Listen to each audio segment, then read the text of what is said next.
Kasamang nagpaunlak ang Day by Day South Central sa pagdalaw ng mga kapatiran mula sa Nasipit, Agusan del Norte.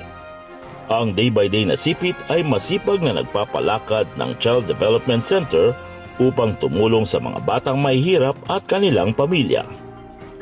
Nagturo din si Kuya John Arrieta tungkol sa theology ng Jesusness sa grupo. Kasama din sa pag-aaral ang kinatawan ng Compassion International Philippine Office na si Ate Sharon Sinabe. Happy anniversary, day by day. God bless us all. Katatapos lang po ng Bible study namin with Kuya Pastor John Arrieta. So, personally, importante sa amin that we really understand Jesusness. Complicated yon sa amin sa Nasipit.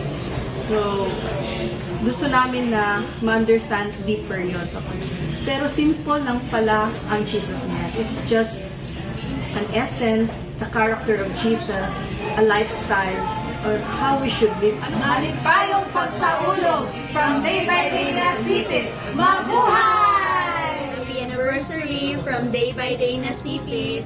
Love, love, love! Tampok naman si Kuya John Arrieta sa DSD Lecture Series ng College of Social Work and Community Development na ginanap sa University of the Philippines, Diliman. Ito ay dinaluhan ng mga kinatawan mula sa iba't ibang sangay ng gobyerno, mga non-government organizations at mga faculty at mag-aaral ng UP Diliman. Tinalakay ni Kuya John ang usapin tungkol sa relocation at babahay. Nagbigay din siya ng mga hamon para gawing makabago at makatao ang mga social development projects. Patuloy na isinasagawa ang iba't ibang in-depth Jesusness study sa ating pamayanan sa Day by Day South Central.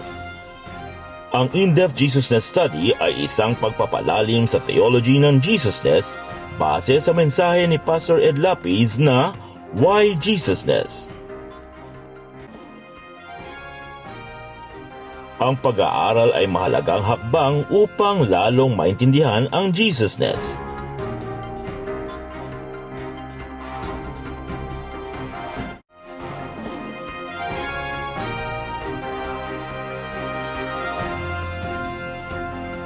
Makipag-ugnayan kina Ate Melody, Ate Judith o Kuya Manolet kung paano makakasali sa ating pag-aaral na ito.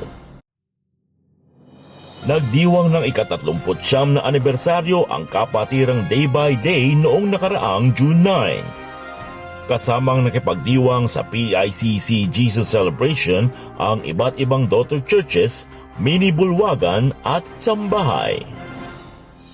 Ibinahagi ni Kuya Ed Lapiz ang mensaheng If Jesus Transfigured para sa okasyong ito. Maraming hindi makita at marinig at malaman about and from God because of traditional theological frames, filters, obstructions. Mga mental boxes and prisons na paulit-ulit, daang taon, libong taon paulit-ulit, pero wala namang nadadagdag na kaalaman at pagkaunawa kahit ulit-ulitin kasi maraming obstruction. In fact, madalas yung religious teachings pa ang obstruction mismo.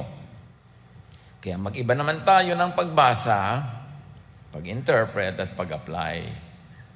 Mag-alternative or mag-integrative reading naman tayo kahit paminsan-minsan para naman may makitang iba. Purihin ang kataas-taasan Diyos para sa ating 39th anniversary at pasalamatan natin ang Panginoon para sa ikalawang taon ng ating pamayanang Day by Day South Central.